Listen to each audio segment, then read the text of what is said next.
Number 5 हमारे पास लिख रहा है on 1st April 2022 mister Vinay on 600 unlisted equity shares of a company. Mister Vinay के पास 600 शेयर्स है। Out of these 500 shares were purchased by him in September 2008 for rupees 80,500। In 600 share में से 500 share उन्होंने सितंबर 2008 में खरीदे थे 80,500 में and 100 shares were allotted to him as bonus share. और बाकी के 100 शेयर इनको कैसे मिले थे? बोनस शेयर के रूप में। और कंपनी से अगर बोनस शेयर मिल रहे हैं तो वो फ्री में मिलेंगे या पैसे देकर मिलेंगे? अगर हमें कंपनी से 100 बोनस शेयर मिले हैं तो फ्री में मिलेंगे। फ्री में मिलेंगे। आगे लिख रहा है हमारे पास ही सोल्ड ऑल दी 600 शेयर्स। इसने सारे 600 शेयर बेच दिए इन सितंबर 2022 सितंबर 2022 में फॉर रुपीज 12 लाख 12 लाख रुपए में 600 शेयर बेचे। तो एक शेयर कितने का बेचा? 12 लाख डिवाइड 600 कितना आया? 2000। एक शेयर कितने का बेचा? 2000 का। आगे लिख रहा है हमारे पास ही incurred an expenditure of 6,20,000 on the construction of a residential house before 1st June 2023। इसने मकान बनाने पे खर्चा करा है 6,20,000 रुपए का। As the construction of the new house could not be completed before 31st July 2023 being the date of furnishing the return of income, he deposited 15 June 2023 rupees 80,000 in a specified bank to be used for next year for the construction of new house। Specified bank में deposit करा दिए, नहीं capital gain scheme में जमा करा दिए। और capital gain scheme में पैसा जब अपन जमा करा सकते हैं 30 सितंबर 2023 तक। और इसने ये पैसा कब जमा कराया? 30 सितंबर 2023 से पहले या 30 सितंबर 2023 के बाद?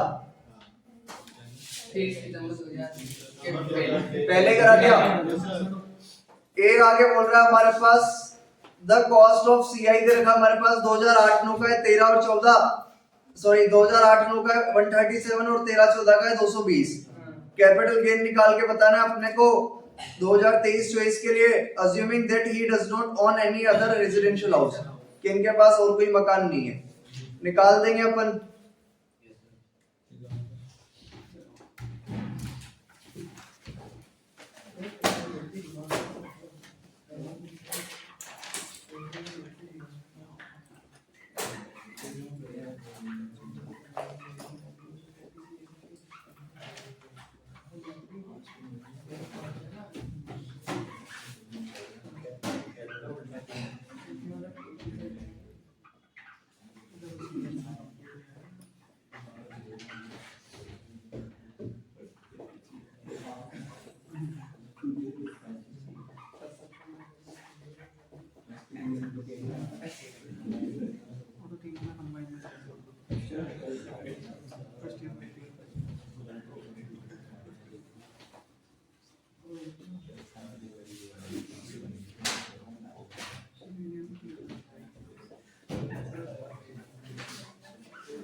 तो अपन सबसे पहले लिखते हैं यहाँ पे ग्रॉस सेल कंसीडरेशन।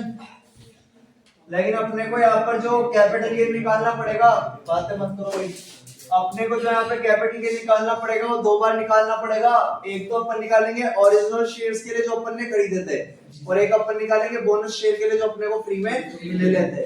तो अपन इन दोनों के लिए अलग अलग निकालेंगे। पहले बोनस शेयर के लिए निकाल रहे अपन।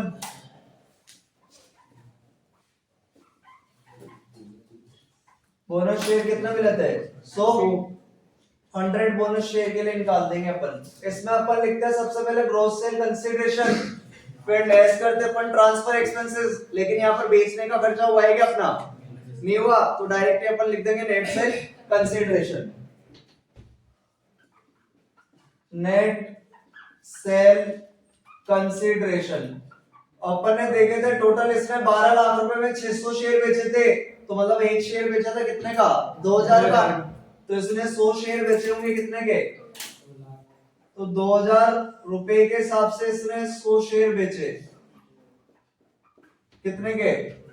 2 लाख के। इसमें से अपन लोग लेस करते, देखो इसको ये बोनस शेयर कौन से ईयर में मिले थे?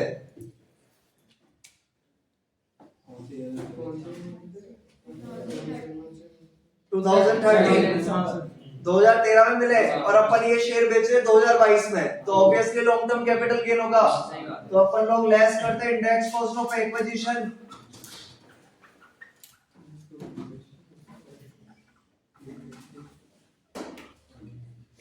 लेकिन अपन को इसका इंडेक्स बनाने की जरूरत नहीं है, क्योंकि बोनस शेयर अपने को मिले होंगे तो कितने रुपए में मिले होंगे, 0 में, और 0 का इंडेक्स बनाएंगे तो कितना आएगा, 0।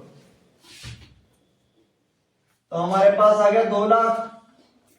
और जब अपन नेट सेल कंसीडरेशन में से index cost of acquisition less करते हैं तो हमारे पास आ जाता है लॉन्ग टर्म कैपिटल गेन। तो ये हमारे पास आ गया लॉन्ग टर्म कैपिटल गेन। इसको अपन यहां पर एग्जम्पशन दे देंगे अंडर सेक्शन 54F की। अपन इसको यहाँ पर एग्जम्पशन दे देंगे 54F की, क्योंकि इसने मकान के अलावा क्या बेचे हैं, शेयर्स, और बदले में इसने मकान का कंस्ट्रक्शन कराया था कितने का, 6,20,000 का, प्लस इसने कैपिटल गेन स्कीम में पैसा जमा कराया था कितना, 80,000। तो 6,20,000 और 80,000 कितना हो गए, 7 लाख। तो इसने अमाउंट इन्वेस्टेड कितना करा है, 7 लाख। तो अपन इसको एग्जम्पशन दे देंगे 54F की, जिसका फॉर्मूला हमारे पास होता है long term capital gain 2 lakh divide by net sale consideration, और नेट सेल कंसीडरेशन हमारे पास कितना है, 2 लाख मल्टीप्लाई अमाउंट इन्वेस्टेड, और अमाउंट इन्वेस्टेड हमारे पास कितना है, 7 लाख। अमाउंट इन्वेस्टेड कितना है, 7 लाख। तो long term capital gain divide by net sale consideration के लिए 2 लाख, लेकिन अमाउंट इन्वेस्टेड तो अपना आ रहा है 7 लाख। लेकिन यहाँ पर हमारा एक रूल होता है कि आपका जो अमाउंट इन्वेस्टेड है वो नेट सेल कंसीडरेशन के बराबर या उससे कम होना चाहिए, उससे ज्यादा नहीं होना चाहिए। तो यहाँ पर हमारा अमाउंट इन्वेस्टेड तो नेट सेल कंसीडरेशन से ज्यादा आ रहा है, तो या तो इसके बराबर होना चाहिए, इससे कम होना चाहिए। तो अभी अपन कितना ले लेंगे, यहाँ पर 2 लाख ले लेंगे। तो हमारा 2 लाख से 2 लाख कट जाएगा, तो हमारे पास कितना बचेगा, 2 लाख। तो अपन 2 लाख में से 2 लाख माइनस कर देंगे, तो हमारे पास जो लॉन्ग टर्म कैपिटल गेन आएगा वो कितना आ जाएगा, 0।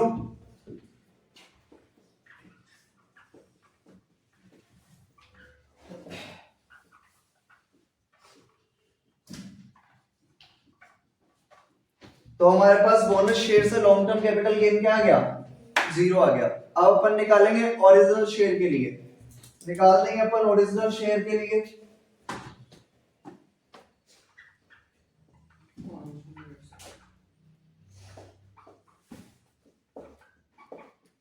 इसमें भी हमारे पास ट्रांसफर एक्सपेंसेस नहीं है, तो अपन डायरेक्ट क्या लिख देंगे, नेट सेल कंसीडरेशन।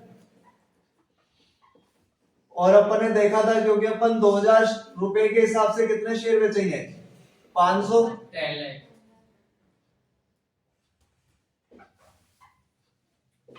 तो ये आ गया हमारे पास कितना, 10 लाख।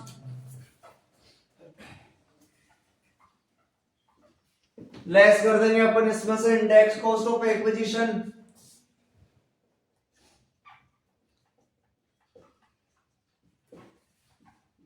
और अपन ने जो ये शेयर खरीदे थे वो 2008 में खरीदे थे, कितने के, 80,000 के। डिवाइड बाय इसका इंडेक्स बनाएंगे, और 2008 का सीआई कितना है, 80,500। और 2008 का सीआई कितना है, 167। यही है ना, 130।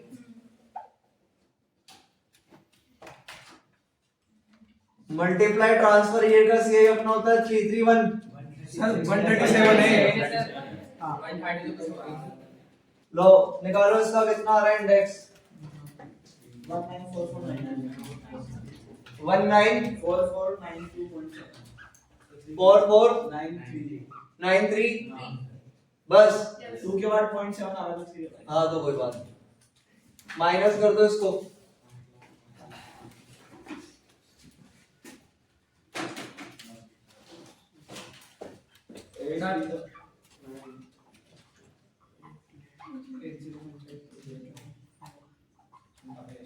कितना आया, 8 लाख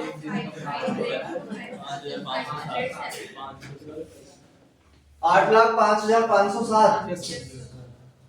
तो ये अपन ने 500 रिजर्व शेयर पे निकाल दिया, 10 लाख में बेचे थे, इंडेक्स बना दिया अपन ने 80 500 डिवाइड बाय 2008 का सीए 137 मल्टीप्लाई ट्रांसफर एरिया का सीए 331, तो हमारे पास लॉन्ग टर्म कैपिटल गेन आ गया।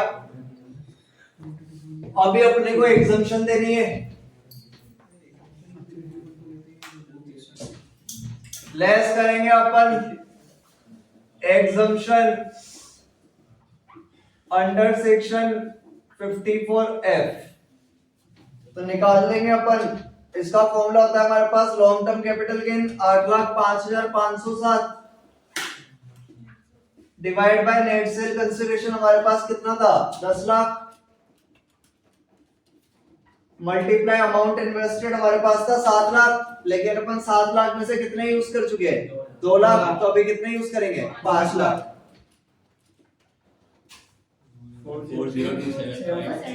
4027 तो 54 कर देते हैं,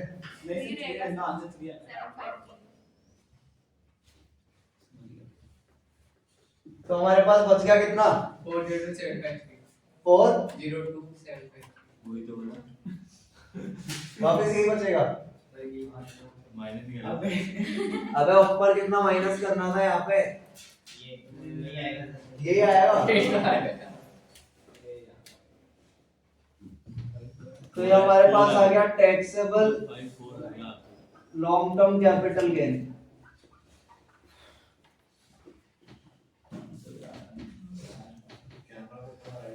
अब जो अपने बुक के ऑथर है पटेल चौधरी सर, इन्होंने क्या इसी हिसाब से कर रखा है आंसर। पहले अपने को किसकी कैलकुलेशन करनी है बोनस शेयर की, फिर किसकी करनी है ओरिजिनल की। अगर आप पहले ओरिजिनल की करोगे फिर बोनस की करोगे तो आपका आंसर आएगा अलग, और फिर वहां पर जो अपने कोटा यूनिवर्सिटी में आंसर चेक होते हैं वो तो बुक के आंसर से मैच होने चाहिए। तो आप लोगों को याद रखना है भाई, इस तरह का कोई क्वेश्चन है तो अपने को पहले किसकी कैलकुलेशन करनी है बोनस शेयर की, फिर किसकी करनी है ओरिजिनल शेयर की। अगर आप उल्टा सीधा करते हो तो आंसर चेंज हो जाएगा और फिर वहां पे मैच नहीं करेगा तो वो लोग काट देंगे। ठीक है, इसमें कोई डाउट है तो बताओ।